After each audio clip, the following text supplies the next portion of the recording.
अपना परिचय दे दीजिए गुरु जी पहले।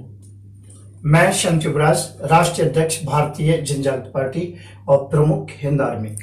मैं मथुरा से हूं और भारतीय जनजागृति पार्टी काफी दिनों से जो चला रहा हूं और आज मुझे बड़ी खुशी है कि मेरे साथ में आज जो कि कुछ पदाधिकारी चुने गए उनके अंतर्गत में आज उत्तर प्रदेश की महिला मोर्चा की प्रदेश अध्यक्ष चुनी गई हैं हमारी बिटिया। परिचय दीजिए। मेरा नाम गोमती राजपूत है और मैं भारतीय जन जागृति के पद को आज मैंने स्वीकार किया है और मैं जो है उत्तर प्रदेश की जितना महिला मोर्चा है उस सबकी कार्यकारिणी हूँ। धन्यवाद। मैं पप्पन ठाकुर और आज जो हमारे संत युवराज महाराज जी ने हमें इस लायक चुना है और जिस पोस्ट को हमें इन्होंने दिया है उसके मैं बहुत आभारी हूँ। और पोस्ट वो जो है वो पोस्ट है राष्ट्रीय उपाध्यक्ष के पद पर मुझको राष्ट्रीय उपाध्यक्ष नियुक्त किया गया है और मैं पूरी आशा और श्रद्धा के साथ में पालन करेंगे और इसको आगे बढ़ाने का कार्य करेंगे। मैं संत युवराज, राष्ट्रीय अध्यक्ष भारतीय जनजागृति पार्टी बीजेजेपी। आज मुझे बड़ी खुशी है, मैं गाजियाबाद में यहाँ स्टूडियो पर मुझे जो कि बुलाया गया है। धन्यवाद आप सभी देशवासियों के लिए। आपने जो पार्टी बनाई है, क्या उद्देश्य है आपकी पार्टी बनाने का, क्या संदेश देना चाहते हैं आप?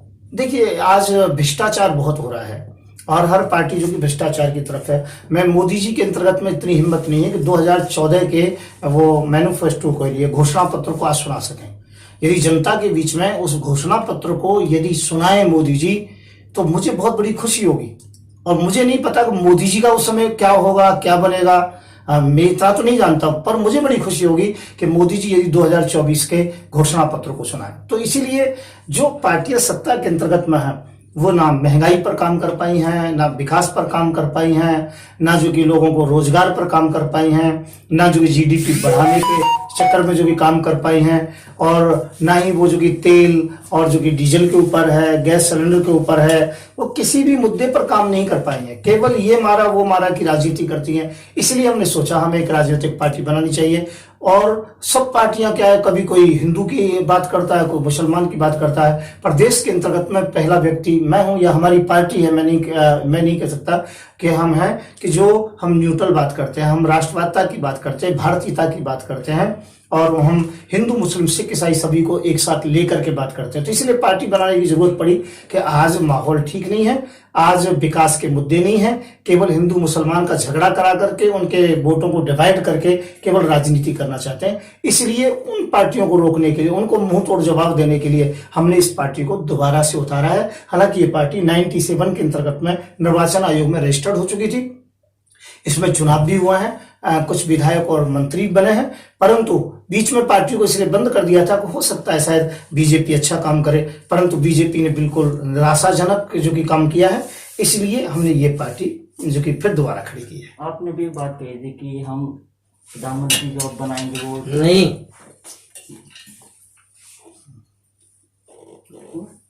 बोलो। अब आपका क्या लक्ष्य है न्यू पार्टी के लिए? नहीं, तो हमारा सीधा सा है कि 2024 के अंतर्गत में भाजपा मुक्त भारत, क्योंकि भाजपा एक ऐसी है जो कि सरकार आई है, कभी ये कोरोना के बहाने से, कभी लोगों को जो कि देशभक्ति का जो कि पाठ पढ़ा करके फौजियों को मरवाने के लिए, कभी किसी प्रकार से जो कि महंगाई इत्यादि, अब कोरोना के बहाने से लोगों को जो कि मैं ये कह रहा हूँ, ये तो लाशों के ऊपर राजनीति कर रही है, ये तो मानव बेच रही है सरकार, इतना घटिया किस्म का काम कर रही है।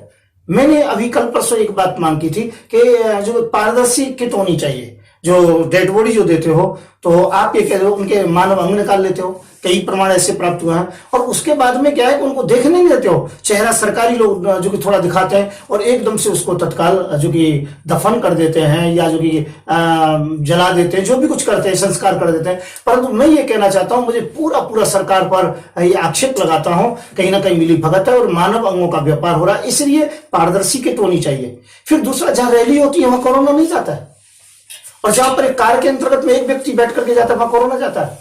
कुंभ का मेला होता है वहां कोरोना नहीं जाता है, और मरकज के अंतर्गत में मुसलमान जुड़ जाते हैं तो वहां कोरोना पूरे देश में फैल जाता है। आखिरकार ये दोहरी राजनीति क्यों? मैं ये सरकार से जवाब मांगना चाहता हूं, और तो ये जवाब के बदले में हमको जेल मिली थी, जेल सहारनपुर जेल के अंतर्गत में रखा गया। मथुरा जेल के अंतर्गत में रखा गया, तिहाड़ जेल के अंतर्गत में रखा गया। तो सरकार से हम लोग नाराज हैं और सरकार की नीतियों से बहुत ज्यादा ही असंतुष्ट पूरा देश है। इसलिए ये पार्टी की हमें आवश्यकता पड़ी है। और बस मैं इतना ही कहना चाहूंगा, ज्यादा नहीं, हमें विकास का काम करना चाहिए, विनाश का काम नहीं करना चाहिए।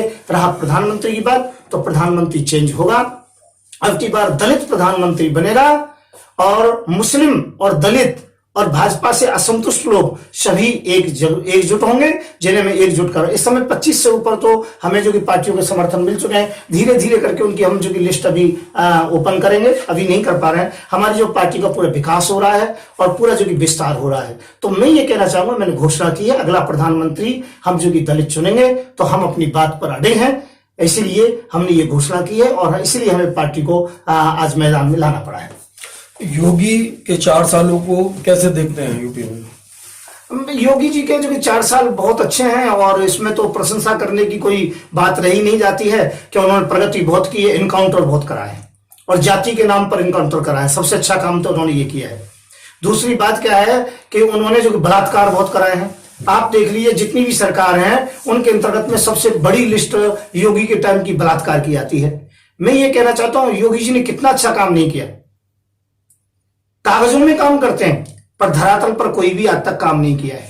डराने का काम करते हैं, धमकाने का काम करते हैं, इनकाउंटर का काम करते हैं। केवल इन नीतियों के अंतर्गत में उन्होंने जो कि अपनी प्रगति की है, पर वास्तव में यदि देखा जाए, जैसे हम प्रगति कहते हैं, समाज के लिए योगी ने कुछ नहीं किया है। सबसे निकम्मा मुख्यमंत्री है यदि योगी है और सबसे निकम्मा प्रधानमंत्री है यदि मोदी है। इससे बड़ा कोई निकम्मे हो नहीं सकते। क्यों? क्योंकि मानवों की लाशों के ऊपर राजनीति कर रहे हैं। आज हद हो गई इस बात के लिए। और ये जो अभी नरसिंहानंद को जो पैदा किया है, केवल एक हिंदू मुसलमान का झगड़ा कराने के लिए किया है। क्योंकि 2022 के चुनाव से पहले हिंदू मुसलमान का झगड़ा होना बहुत जरूरी है इनकी दृष्टि में। तभी तो वोट इनको हिंदू को मिलेंगी और मुसलमानों की वोटों में कई पार्टियों में जो कि विभाग करके उसे जो कि बांट देंगे, तभी तो ये जीतेंगे। इसलिए मैं कहता हूं, योगी का राज अच्छा नहीं है। लोगों को सांप्रदायिकता से बचना चाहिए। हाई कोर्ट का कल एक ऑर्डर आया है जिसमें कि लॉकडाउन लगाने के लिए उन्होंने कहा था सरकार से, पर सरकार ने उसको मना कर दिया कि हम लॉकडाउन यूपी में नहीं लगाएंगे।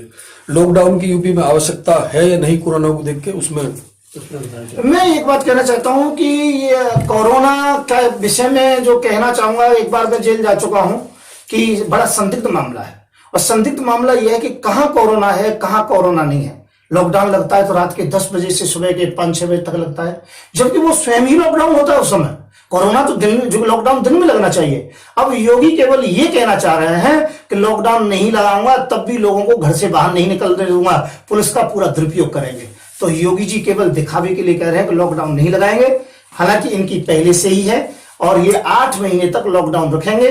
जब तक यूपी के चुनाव नहीं आएंगे तब तक दूसरी पार्टियों को काम करने का मौका नहीं देंगे। कोई रैली करेगा तो कोरोना है, कोई रैली करेगा तो लॉकडाउन है। इनका जो काम होगा तो कोई लॉकडाउन नहीं है, कोई जो कोरोना नहीं है। तो मैं ये कहना चाहूंगा, ये योगी की दोहरी राजनीति है और ये आपस की मिली भगत है और कुछ नहीं है।